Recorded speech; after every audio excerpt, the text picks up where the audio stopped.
La politique, c'est encore et toujours, Antonin, la question des migrants qui domine le débat, avec polémique sur les mini-Calais lancés par la droite. Nicolas Sarkozy s'est rendu à Calais avant-hier et c'est au tour du chef de l'État François Hollande de lui emboîter le pas. Ce sera lundi. Oui, on appelle ça des déplacements de campagne électorale parce que derrière l'enjeu humanitaire, il y a un enjeu politique.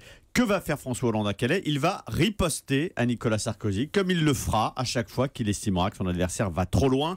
Le président de la République qui bataille avec un candidat à la primaire de la droite, on peut se demander si c'est bien sa place, si c'est de son niveau.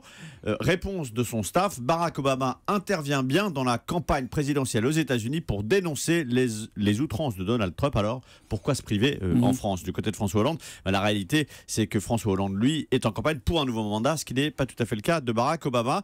Et en fait, le président installe le duel avec le candidat que tout le monde donne gagnant à l'Élysée depuis un moment, Nicolas Sarkozy.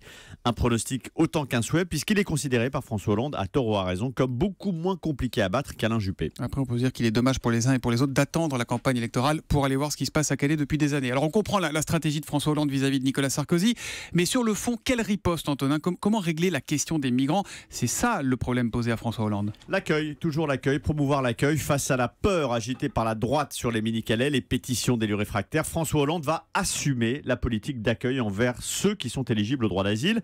C'est la raison pour laquelle, avant de se rendre à Calais la semaine prochaine, il ira demain à Tours visiter un des 161 centres d'accueil en France où 5600 migrants ont été accueillis sans que nos ancêtres les Gaulois se retournent dans leur tombe.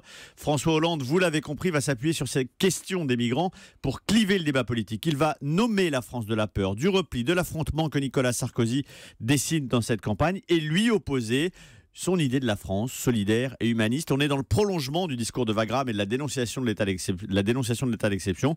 C'est une stratégie qui, espère François Hollande, doit l'aider à ressouder le peuple de gauche, si possible, derrière sa candidature. Voilà donc pour la politique.